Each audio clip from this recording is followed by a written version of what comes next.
अब मैं आया हूँ 10th क्लास में एनसीईआरटी बुक। पिछले वीडियो में मैं 1 से 10 नंबर का क्वेश्चन सोल्व किया था। इस वीडियो में मैं 11th नंबर का क्वेश्चन सोल्व कर रहा हूँ। क्वेश्चन है if the sum of the first n terms of an AP is 4n minus n square.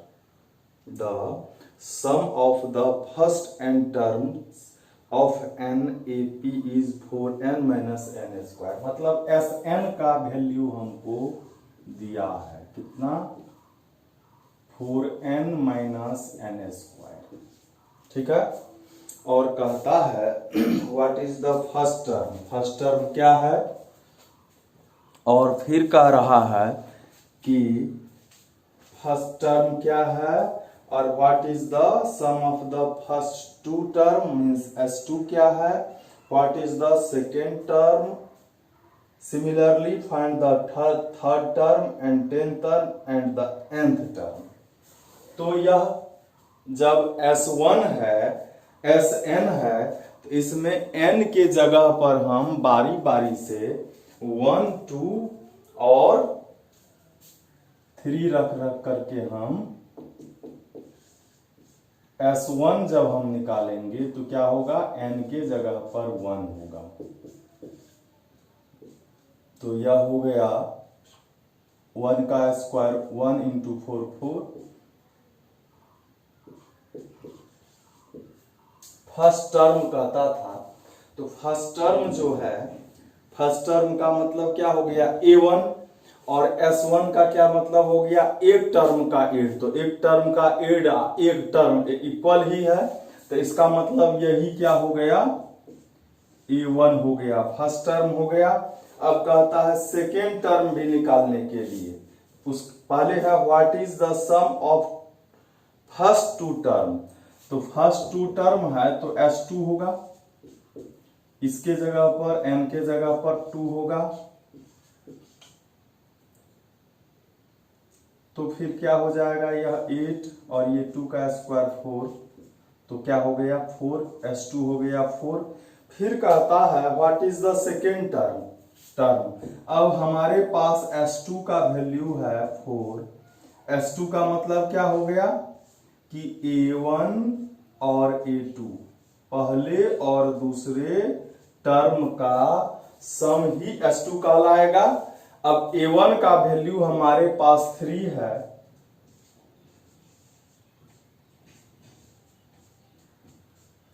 तो A2 का वैल्यू क्या हो जाएगा, यह 3 इधर आ जाएगा, तो 4 minus 3 is equal 1।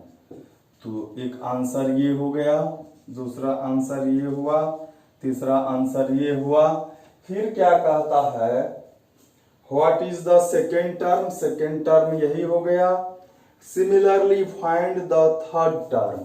Third term के लिए हम लोग इसी से निकाल लेंगे, या हम लोग A1 A2 हो गया तो D निकाल के भी कर सकते हैं, लेकिन हमको इसी में 3 रख करके निकालना है। तो क्या हो जाएगा 4 इंटू 3 माइनस 3 का स्क्वायर। अब ये हो जाएगा 4 3 जा 12 और 3 का स्क्वायर 9 हो गया। और यह जो है इधर हम क्या करेंगे, इसके साथ साथ जो है इसको A1 plus A2 plus A3 भी लिख देंगे। और यह जो है हो गया कितना, 3 हो गया। और हमको A1 प्लस A2 का वैल्यू, A1 प्लस A2 का वैल्यू 4 है, तो इसके जगह पर 4 लिखेंगे, तो यहाँ बचा A3 और इससे A3 का value 3 minus 4 is equal minus 1 आ गया। अब जो है हम ये थर्ड टर्म आ गया। अब कहता है कि 10th term and nth term. तो हम क्या करेंगे, अब हम चूंकि D निकाल लेंगे, D हो जाएगा क्या, A2 माइनस A1। A2 का वैल्यू है 1 और A1 का वैल्यू है कितना, 3। तो 1 माइनस 3 माइनस 2 हो गया इसका। कहता है अब कौन सा टर्म निकालने, 10th टर्म। तो 10th टर्म तो A10 हुआ, A10 को लिखेंगे A प्लस 9D ए का वैल्यू है कितना, मतलब A1 first term 3 plus 9 into D का वैल्यू -2, तो 9 2 जा 18 होगा, प्लस माइनस माइनस हो जाएगा, और यह हो गया कितना -13, यह A10 हो गया।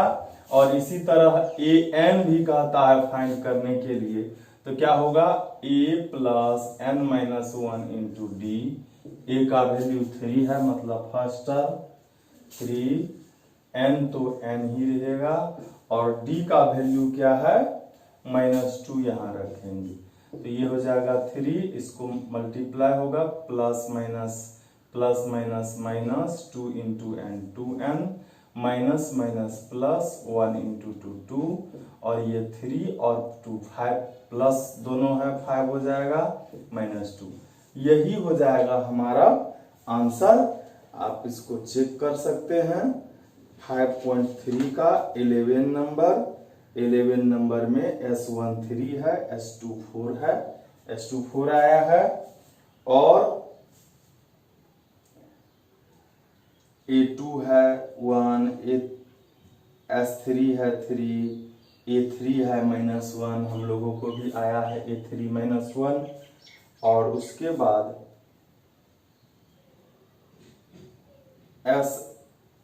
SN AN निकालना था, तो AN का भी वैल्यू हमारे पास यहाँ आ गया है। तो हम लोग फिर अब अगले वीडियो में देखेंगे अगला क्वेश्चन का आंसर सॉल्यूशन।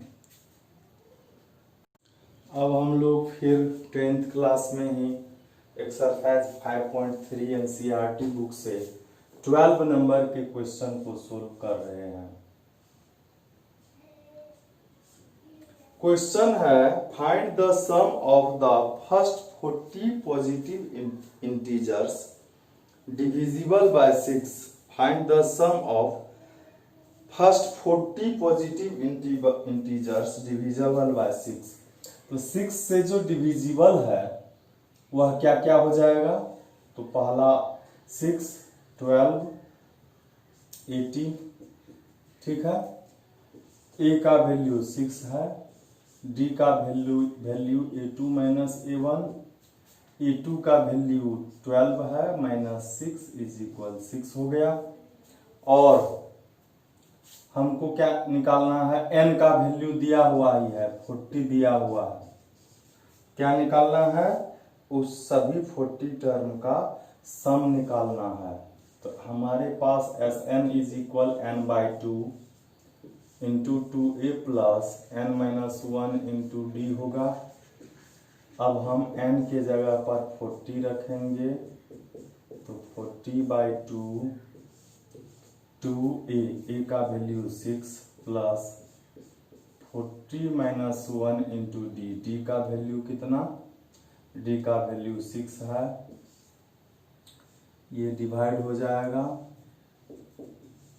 और यह हो जाएगा 12, यह हो जाएगा 39 इंटू 6,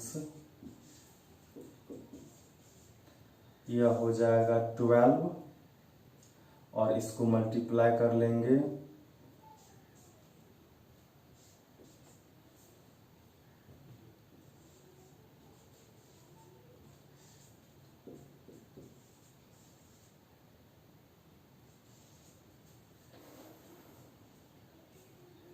अब हम ऐड करते हैं इसको,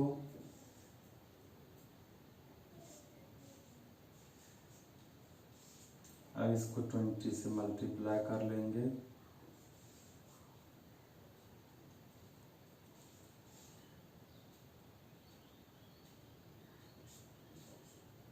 यही हो जाएगा और यही होगा वह आंसर भी 5.3 का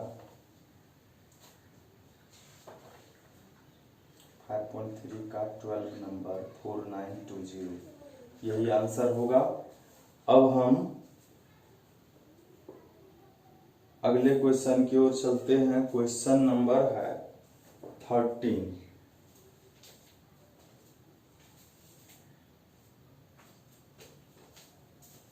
नंबर के क्वेश्चन में कह रहा है 13 नंबर का क्वेश्चन है 10th क्लास के एक्सरसाइज 5.3 से कि find the sum of the first 15 multiple of 8। Multiple of 8 क्या होगा? 8, 16, 24।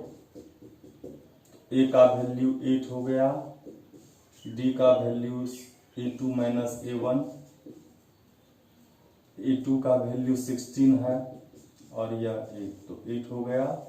और नंबर ऑफ टर्म्स 15 है, तो फॉर्मूला है हमको Sn is equal n/2 into 2a plus n minus 1 into d, और n/2 तो n के जगह पर 15 रखेंगे हम लोग। 2a का वैल्यू 8, यहाँ 15 माइनस 1 इंटू डी का वैल्यू 8, यह 15/2 और ये 16 और ये 15 माइनस 1 14 इंटू 8।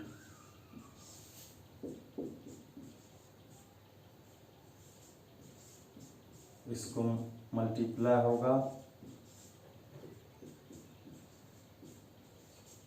और इसको जब ऐड कर लेंगे हम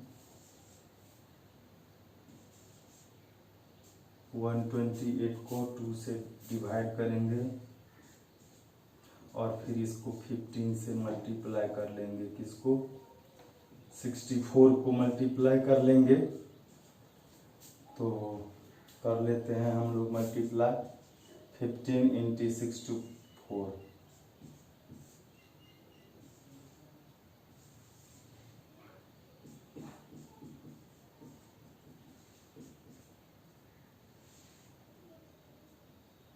यही आंसर हो जाएगा 960, यही आंसर होगा। अब हम देखते हैं इसी में और क्वेश्चन जो है find the sum of the odd numbers between 0 and 50।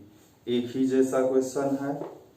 50 number में है एक कॉन्ट्रैक्ट ऑन कंस्ट्रक्शन। देखते हैं, इंटरेस्टिंग क्वेश्चन है।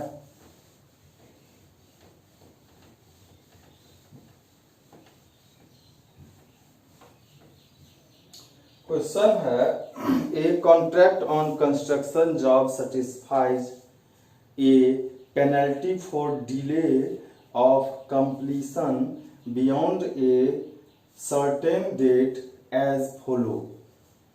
RS 200 for the first day, RS 250 for the second day, RS 300 for the third day, etc. The penalty for each succeeding day being RS 50 more than for the preceding day. How much money the contractor has to pay as penalty if he has delayed the work as 30 day. मतलब एक contractor को काम को एक district time, निश्चित समय तक नहीं करने के बाद लेट से करने पर फाइन लगता है। अगर एक दिन वह लेट करता है तो फाइन कितना आएगा? तो वह आएगा 200 आएगा। फिर अगर दूसरे दिन हो गया तो दूसरे दिन में मतलब हर एक रोज 50 रुपीज एक्सीड कर रहा है, तो ए का वैल्यू 200 है और डी का वैल्यू 250 माइनस 200 मीन्स 50 है, और वह कितने दिन तक डिले किया? तो 30 डेज। तो कहता है टोटल उसको पेनल्टी कितना लगा?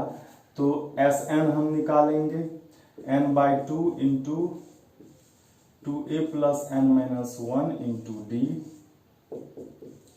n/2, और ये 2a, n का वैल्यू भी हम लोग रखेंगे 30/2, 2a का वैल्यू 200, n माइनस 1 तो 30 माइनस 1 इंटू डी का वैल्यू 50।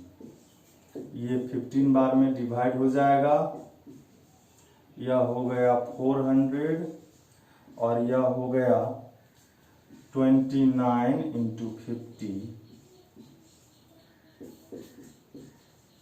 इसको मल्टीप्लाई कर लेते हैं।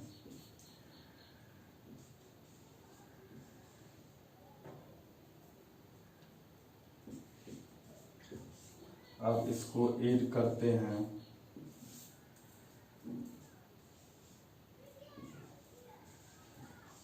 और इसको करते हैं 15 से मल्टीप्लाई हम लोग कर लेते हैं, तो कितना होता है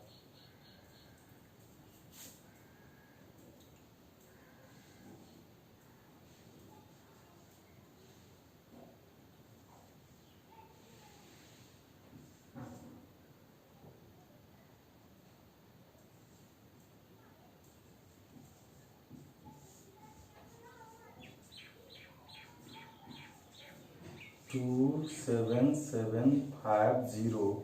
यही इसका आंसर है 5.3 एक्सरसाइज का क्वेश्चन नंबर 15 नंबर का क्वेश्चन है, यही आंसर आएगा। अब जो है हम लोग देखते हैं क्वेश्चन नंबर, अब इजी क्वेश्चन ही है। 16 नंबर के क्वेश्चन में क्या कहता है उसको सुनिए।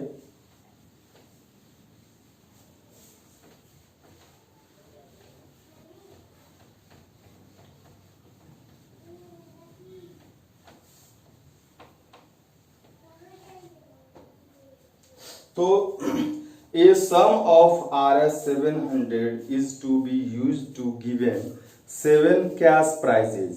700 रुपीज को 7 कैश प्राइज में डिस्ट्रीब्यूट करना है। Of a school for their overall academic performance, पूरे एकेडमिक परफॉर्मेंस में यह देना है। If cash prize is Rs 20 less than its preceding prize, find the value of each of the prizes. मतलब first prize जो है क्या कहता है कि if each prizes is Rs 20 less than its preceding prices. मतलब कि यदि पहला प्राइज, यदि कोई प्राइज हमको पता है तो उससे पहले वाला जो प्राइज है वह क्या है 50। फर्स्ट प्राइज से उसके बाद वाला प्राइज जो है वह 50 क्या है लेस है। तो 50 जब लेस है तो इसका मतलब वही ना डी है, जो लेस है 20 रुपीज लेस है हर एक प्राइज के बाद। तो इसका मतलब क्या है कि डी का वैल्यू क्या है वह -20 है। तो हम क्या करते हैं, पहला जो प्राइज है मान लेते हैं ए है, तो इसके बाद वाला क्या है 20 लेस है, इसके बाद वाला फिर 20 लेस होगा, तो एवं प्रकार से यह जाएगा। तो कहता है इस सब का सम जो है, इसका सम जो है वह 700 है। 700 रुपीज को ही 7 प्राइज में डिस्ट्रीब्यूट करना है। तो A1 यहां पर क्या आ गया, ए आ गया, और डी क्या आ गया तो A2 माइनस A1। A2 का वैल्यू यही है A -20 और A1 का वैल्यू A है, तो डी का वैल्यू -20 है। हम डायरेक्ट भी रख सकते थे। अब कह रहा है अकॉर्डिंग टू क्वेश्चन S7 जो है वह 700 है। तो S7 तो क्या होगा 7/2 into 2A plus n-1 into D, या अभी हम n ही रहने देते हैं, बाद में यहां पर 7 रखेंगे। तो 7/2 इंटू 2A का वैल्यू A ही है, n का वैल्यू क्या है 7 टर्म है ना, दिया हुआ है कि 7 प्राइजेज हैं यह, तो n इज इक्वल 7 हो गया। तो यहां 7 - 1 और d का वैल्यू -20 है। ठीक है, तो यह 7 जो है इस 700 को डिवाइड कर देगा 100 बार में, और यह हो गया 1/2 2A, और ये हो गया 6 इंटू 20। 6 इंटू -20 पहले हम लोग लिखते हैं और उसके बाद इसको सोल्व कर लेंगे हम। यह हो गया 2a माइनस 120, और यह 2 जो डिवाइड में है इसको इधर ले आते हैं, मल्टीप्लाई में हो जाएगा तो 200 हो जाएगा। यह हो गया 2a माइनस 120, माइनस 120 को हम लोग इधर लेके आ जाएंगे तो यह प्लस में 120 हो जाएगा और ये प्लस में 200, तो क्या हो गया 2a इज इक्वल 320, और a का वैल्यू हम लोग निकालेंगे तो 320/2 होगा, 160 आ गया। तो क्या कहता है, find the value of each prize. तो फर्स्ट प्राइज क्या होगा, A1, क्या होगा a प्लस डी, a का वैल्यू 160, फर्स्ट प्राइज तो A1 होगा, मीन्स a 160 हो गया। सेकेंड प्राइज A2 तो a plus D, means a का वैल्यू 160 है और d का -20 है तो क्या हो जाएगा 140 हो जाएगा। फिर A3 जो होगा हम इसको A2 प्लस डी भी लिख सकते हैं, A2 140 है, उसमें से d का चूंकि वैल्यू नेगेटिव है तो -20 लिखेंगे तो 120 हो जाएगा। फिर A4 जो होगा तो A3 प्लस डी होगा, A3 का 120 -20 तो 100 हो गया। फिर A5 हो जाएगा A4 प्लस डी, A4 का 100 -20 तो 80 आ जाएगा। फिर A6 तो A5 प्लस डी, A5 का वैल्यू 80 और यह -20 तो 60 हो गया। फिर A7 जो होगा वह होगा A6 प्लस डी, A6 का वैल्यू 60 -20 तो 40, तो यही सभी के सभी प्राइज हो जाएंगे और आंसर यही होगा। अब इसी में 17 नंबर का जो क्वेश्चन है उसको हम लोग देखते हैं। अब क्वेश्चन नंबर 17 बहुत ही इंटरेस्टिंग है। कहता है इसमें, in a school students thought of planting trees in the ground around the school to reduce air pollution। School में स्टूडेंट को कहा गया कि प्लांटिंग करने के लिए, एयर पॉल्यूशन को रिड्यूस करने के लिए, it was decided that the number of trees that the section of each class will plant will be the same as the class in which they are studying. Example, a section of class 1 will plant 1 tree, section of class 2 will plant 2, or and class 12 plant 12 tree. There are 3 sections of each class. How many trees will be planted by the students? देखिए कहता है एक school है जो कि 1 class से लेकर के 12th क्लास तक है और हर एक क्लास का 3 सेक्शन है।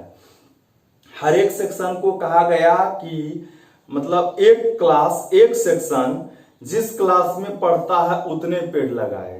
मतलब एक सेक्शन मिलकर 1 क्लास के एक सेक्शन मिलकर एक पेड़ लगाएंगे और 2 क्लास के एक सेक्शन मिलकर के सभी स्टूडेंट मिलकर के 2 ट्री लगाएंगे। 3 क्लास के एक सेक्शन के सभी स्टूडेंट मिलकर के 3 ट्रीज लगाएंगे। तो नंबर ऑफ प्लांट क्या होगा? तो देखिए कि 1 क्लास का लगाया 1 ट्री, 2 क्लास का लगाया 2, 3 क्लास का लगाया 3 एंड 12th क्लास का लगाया 12th। ये एक सेक्शन का सम है, लेकिन जब इसमें 3 सेक्शन है तो नंबर ऑफ ट्रीज क्या हो जाएगा, मल्टीप्लाइड बाय 3 हो जाएगा। तो इस सिचुएशन में क्या हो जाएगा, हम लोग क्या करेंगे, पहले हम यही रहने दे सकते थे, ठीक है। टोटल नंबर ऑफ ट्री जब करेंगे तो उसको 3 से मल्टीप्लाई कर देंगे, या ऐसे भी हम लोग रहने दे सकते हैं। ए का वैल्यू 1 है, डी का वैल्यू 2 माइनस 1 है, नंबर ऑफ क्लास 12 है, तो एस एन निकाल लेंगे, ठीक है। S n is equal n/2, और यहां पर a प्लस एल भी है, लास्ट टर्म भी है। तो हम लोग क्या करेंगे, n का वैल्यू 12/2, a का वैल्यू 1 और इसका 12, ये 2 6 और ये हो जाएगा 13, 78 हो गया। अब टोटल नंबर ऑफ ट्रीज, तो 3 इंटू इतना हो जाएगा ना Sn, 3 इंटू Sn हो जाएगा, तो हो जाएगा 3 इंटू 78, यही हो जाएगा हमारा आंसर। फिर हम लोग देखते हैं, आंसर भी देख लेते हैं।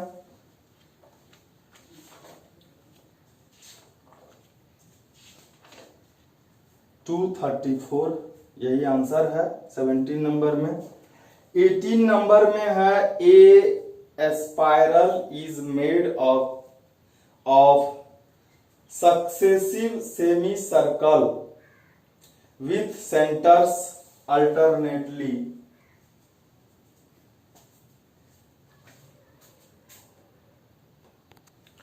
तो यह 18 नंबर का जो क्वेश्चन है उसमें देखिए क्या कह रहा है कि एक स्पाइरल बनाना है। वह कैसे बनाया गया है इसको आप देखिए।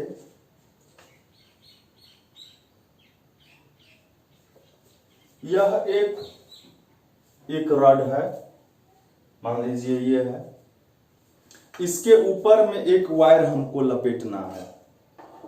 जैसे वायर मान लीजिए ये है, स्टार्टिंग पॉइंट, ये जो लपेटा गया है इसका सेंटर ए है और यह सेमी सर्कल हर एक बार है। सपोज कीजिए कि ये ए है, यहां से हम लपेटे आधा आए। अब इसके बाद क्या हो जाएगा कि यहां से लपेटने के बाद जब इस पर आएंगे तो अब देखिए डायमीटर बढ़ जाएगा, रेडियस बढ़ जाएगा।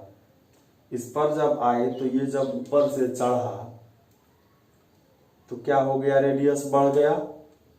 और रेडियस जब बढ़ गया फिर इस पर से जब आएगा यहाँ पर तो क्या होगा, देखिए यहाँ से सेंटर से, इसका जो सेंटर जहां होगा इससे इसका डिस्टेंस बढ़ रहा है।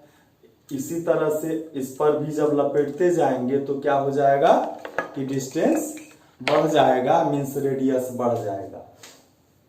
तो यह जो फर्स्ट वाला वायर है यह सेमी सर्कल है और इसका रेडियस दिया हुआ है, सबका रेडियस दिया हुआ है। इसका रेडियस भी है, इसका रेडियस भी है, इसका रेडियस भी है, सबका रेडियस है। और इस तरह से जो है मतलब टर्म जो किया गया है वह टोटल कितने हैं,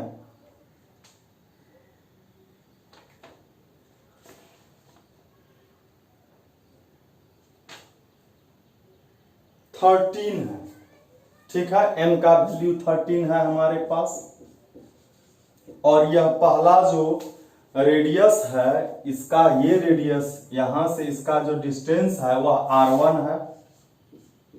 r1 का वैल्यू 0.5 सेंटीमीटर है। दूसरा जो r2 है जो कि ये है, इसका मतलब हर एक बार जो है 0.5 सेंटीमीटर बढ़ रहा है, यह 1.0 सेंटीमीटर है। r3 जो है वह 1.5 सेंटीमीटर है। r4 जो है वह इसमें ऐड हो गया 2.0 सेंटीमीटर हो गया। इसी प्रकार से तो इस वायर टोटल 13, इस स्पाइरल में जितने वायर का यूज हुआ है वह कितना है, तो उसके लिए हमको S13 निकालना होगा। और S13 के लिए यह फर्स्ट जो है इसका लेंथ कितना है, सेकेंड कितना है उसका लेंथ। तो फर्स्ट वाला जो है उसका लेंथ L1 दिया हुआ है। L1 क्या है, सेमी सर्कल है, किसका, सर्कल का। तो सर्कल के सेमी सर्कल का क्या होता है, तो पाई आर होता है। सर्कल का 2 पाई आर होता है, सेमी है तो 2 से डिवाइड हो जाएगा तो पाई आर होगा। और फर्स्ट वाले जो आर है वह उसको R1 लिखा गया है, तो पाई और R1 का वैल्यू 0.5 सेंटीमीटर, तो इसको हम 0.5 पाई सेंटीमीटर लिखते हैं। दूसरा L2 जो है वह है पाई R2, ठीक है। पाई R2 है तो पाई ही है और R2 का वैल्यू 1.0 सेंटीमीटर है, तो यह पाई सेंटीमीटर हो गया। फिर L3 जो है वह है पाई R3 का वैल्यू 1.5 सेंटीमीटर है, तो यह हो गया 1.5 पाई सेंटीमीटर। अब हमको दिखाना है L1, L2 और L3 और आगे भी कि वह AP में है या नहीं है। तो A का वैल्यू हो गया L1 मीन्स 0.5 सेंटीमीटर। अब हम लोग निकालेंगे D, A2 minus A1। A2 का वैल्यू क्या है, मतलब A2 माइनस A1 मीन्स क्या, L2 माइनस L1। L2 का वैल्यू है पाई और ये है 0.5 पाई, तो 1 पाई में से 0.5 सब्ट्रैक्ट होगा तो 0.5 पाई बचेगा। फिर हम लोग A3 माइनस A2 निकालेंगे मीन्स L3 माइनस L2, तो L3 का वैल्यू कितना है 1.5 पाई सेंटीमीटर और L2 का पाई, तो 1.5 में से 1 जाएगा तो 0.5 बचेगा। तो हम लोग क्या लिखेंगे कि A2 minus A1 is equal A3 minus A2, so this is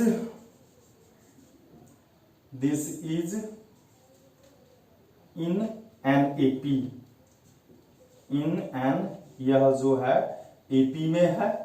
अब जब AP में है तो टोटल वायर का जो लेंथ है उसको जब हम निकालेंगे तो अब SN हो जाएगा, SN is equal n/2 into 2A plus n minus 1 into D। N13 हमको मालूम है, 2A मतलब L1 0.5 पाई और यह हो जाएगा 13 माइनस 1 और D का भी वैल्यू क्या है, D का वैल्यू क्या है 0.5 पाई और यह हो गया 13/2। इसको मल्टीप्लाई करेंगे 2 5 जा 10, डेसिमल हो जाएगा और यह 13 माइनस 1 12 इंटू 0.5 पाई, यह होगा 13/2 और ये 1.0 पाई मीन्स पाई और ये 15 5 जा 60 और डेसिमल होगा 1 डिजिट पीछे, तो यह क्या हो गया, यह हो गया 6 पाई और 7 पाई, 1 पाई तो 7 पाई। इसको हम लोग यहां लिखते हैं,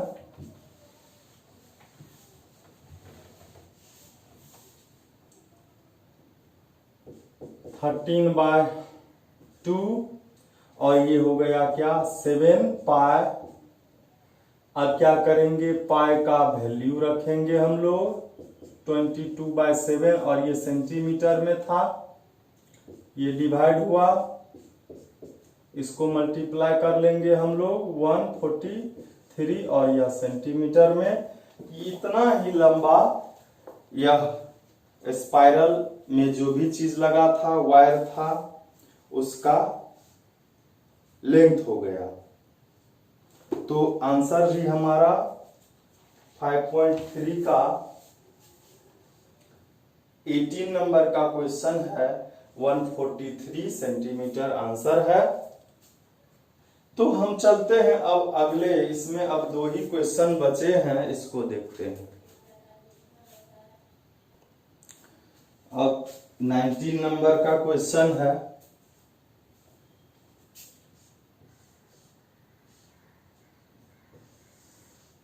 इसमें कह रहा है 200 logs are stacked in the following manner.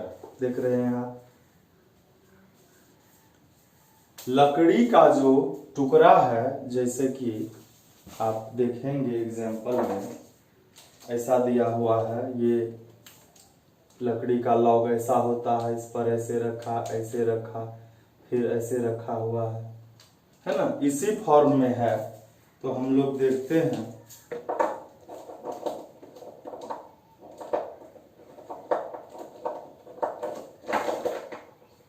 कह रहा है कि 200 लॉग्स हैं और कहता है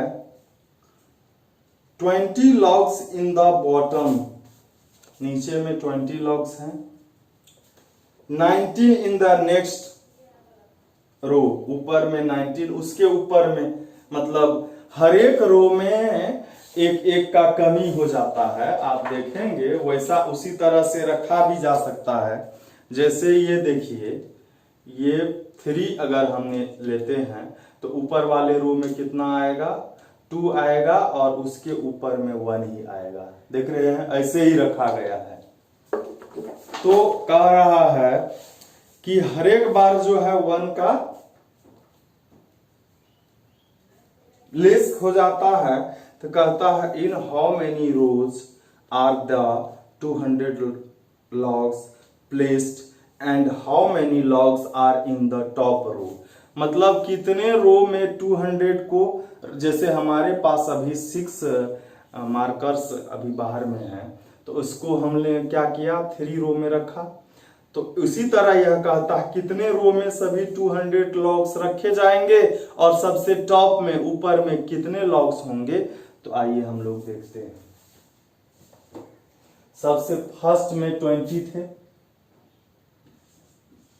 उसके बाद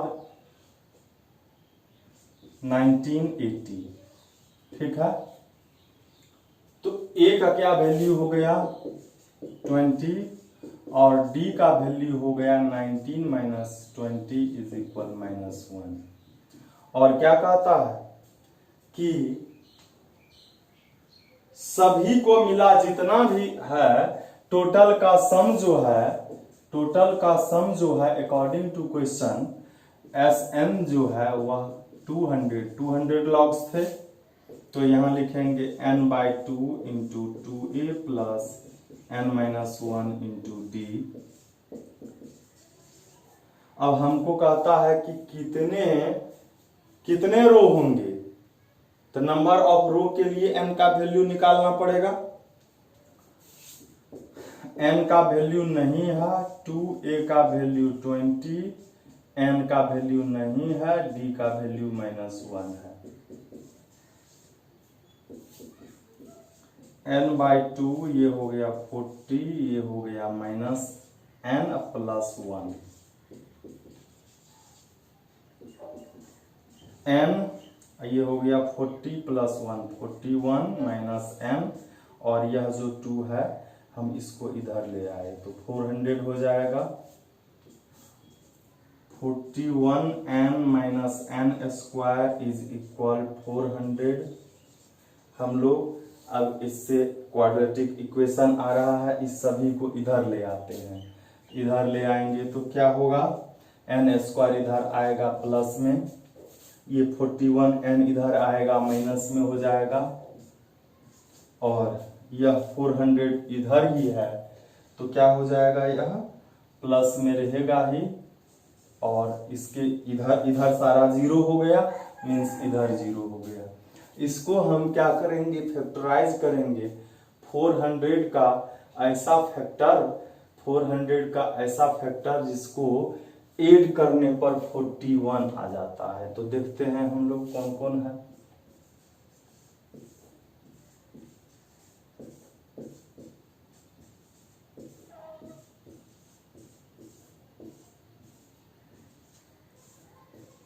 ये हो गया 400 का।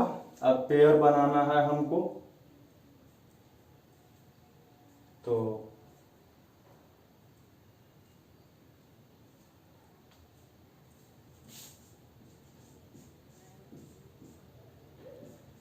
यही होगा 25 और ये 16, और चूंकि यहां पर माइनस है इसलिए दोनों में माइनस हो जाएगा, 25 में भी और 16 में भी।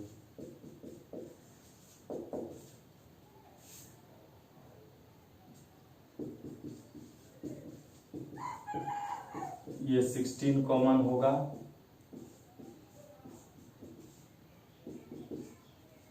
फिर n-25 कॉमन होगा, बचा n-16। अब हम लिखेंगे आइदर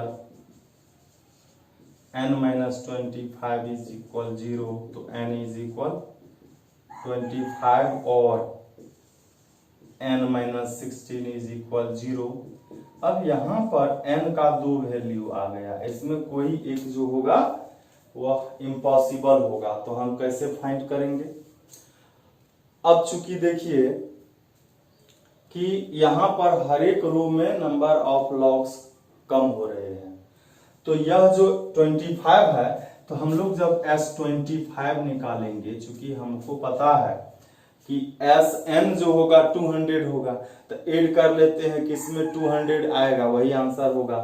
तो S225 जो होगा तो 25/2 मतलब n/2 इस फॉर्मूला पर रखते हैं, और 2a फर्स्ट रो में 20 लॉग्स थे, तो 2a हो गया 20, 25 माइनस 1 तो 24d, और d का वैल्यू -1 है। 25/2 ये हो गया 40, और ये हो गया -24। 25/2 और ये क्या हो गया, सब्ट्रैक्ट कर लेते हैं हम लोग।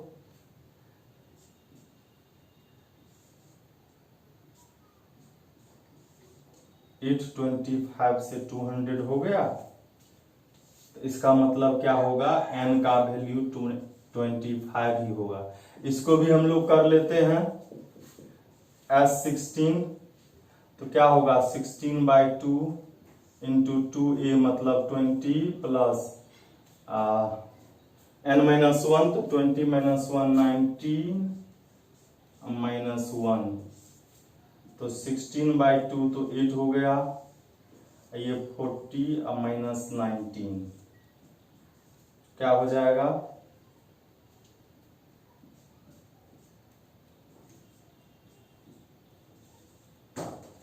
इतना ही हुआ। यह पॉसिबल नहीं है। क्यों नहीं है, क्योंकि जब हम सभी लॉग्स को ऐड करते हैं तो वह 200 नहीं हो रहा है, इसलिए यह पॉसिबल नहीं है। अब देखिए, अब हमको आ गया कि इसमें कितने लॉग्स थे, नंबर ऑफ रो। अब कहता है लास्ट जो रो है उसमें कितने लॉग्स होंगे। फर्स्ट वाले में था 20, सेकेंड वाले में था 19, फिर 18, तो लास्ट वाला क्या होगा, मतलब ये फर्स्ट रो में 20 था, तो ये A1 है, A2 है, और टोटल रो कितने होंगे, तो 25 होंगे। तो हम लोग क्या कर लेंगे, लिखेंगे A25 निकाल लेंगे, है ना। लिखेंगे number of logs in the top row. तो A25 होगा, A25 तो A + 24D होगा, A का वैल्यू 20 है और ये 24 और D का वैल्यू -1 है, तो -24 लास्ट में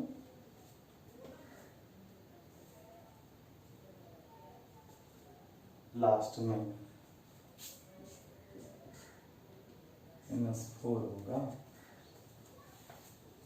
तो यह जो हम लोग वेरीफाई किए थे, तो इसका मतलब यह आंसर नहीं होगा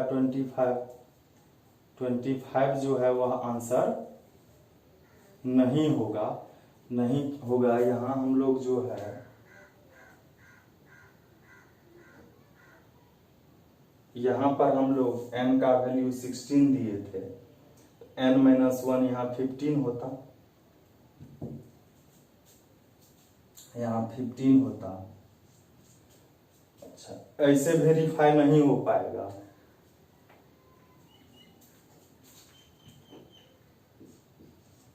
ऐसे वेरीफाई नहीं हो पाएगा। ये भी 200 आ गया। यह जो है हम लोग जो बनाए थे, हम लोग यहां तक आने के बाद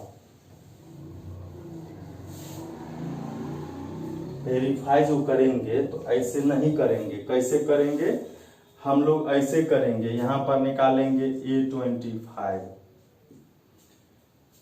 A25 निकालेंगे, और चूंकि ये जब नंबर ऑफ लॉग्स नेगेटिव हो गया तो लॉग तो नेगेटिव में होगा नहीं, इसलिए ऐसे नहीं करेंगे। हम लोग A25 यहाँ A+24D निकालेंगे। A का वैल्यू 20, यहाँ 24 - 1 तो 24। यह पॉसिबल नहीं होगा, ये पॉसिबल नहीं होगा। ठीक है। अब A16 निकालेंगे तो A+15D होगा। A का वैल्यू हमको 20 है, 15 और D का वैल्यू -1 है, तो 20 - ये 5 हो गया, तो ये पॉसिबल हो जाएगा, ये पॉसिबल होगा। अब जब यह पॉसिबल हो जाएगा तो हम लोग लिखेंगे क्या? Number of logs.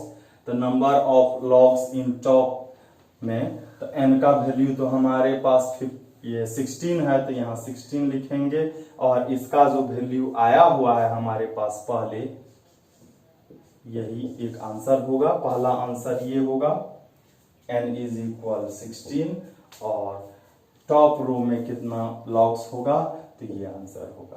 तो ऐसे ही हम लोग इसको बनाएंगे। अब देखते हैं, इसमें एक लास्ट क्वेश्चन है, वेरी इंपॉर्टेंट। 20 नंबर में क्वेश्चन जो है उसमें पोटैटो रेस हो रहा है। यहाँ एक बकेट रखा हुआ है, बकेट से 5 मीटर के डिस्टेंस पर एक पोटैटो है, फिर इस पोटैटो से 3 मीटर के डिस्टेंस पर, फिर हर एक 3 मीटर पर एक एक पोटैटो रखा हुआ है। तो जो रनिंग करेगा, जो पोटैटो, रूल क्या है, यहां से जाएगा, फर्स्ट पोटैटो ला करके बकेट में रखेगा, फिर जाएगा सेकंड को ला के रखेगा, फिर जाएगा थर्ड को ला करके रखेगा, और कहता है कि what is the total distance the competitor has to run. Competitor के द्वारा टोटल कितना डिस्टेंस कवर किया गया रनिंग में। तो देखिए, यहां से गया, एक पोटैटो को लाने में ये 5 हुआ, फिर आया तो कितना हुआ? 10 हो गया। फर्स्ट टर्म हमारा क्या है?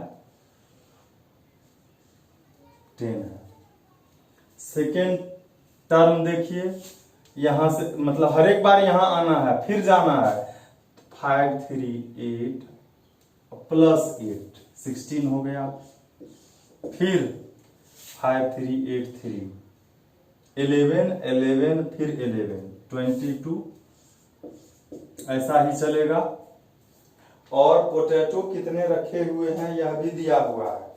इसमें दिया हुआ है देयर आर 10 पोटैटोज, n का वैल्यू 10 है, a का वैल्यू क्या हो गया?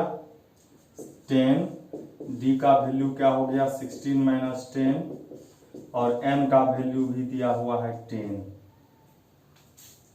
तो कहता है टोटल डिस्टेंस, तो टोटल डिस्टेंस क्या हो जाएगा,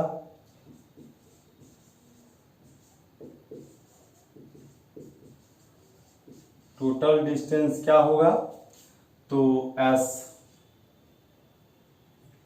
N is equal n by 2 into 2a plus n minus 1 into d, और n के जगह पर अब क्या रखना है हमको, n के जगह पर क्या रखना है, तो 10 रखना है, 10 बाई 2, 2a का वैल्यू 10, n का वैल्यू 10 माइनस 1 और d का वैल्यू कितना है, 6 है, 2 5 जा, और ये हो गया 20 और ये हो गया 10 माइनस 1 9, 9 6 जा 54 और यह हो गया 74 और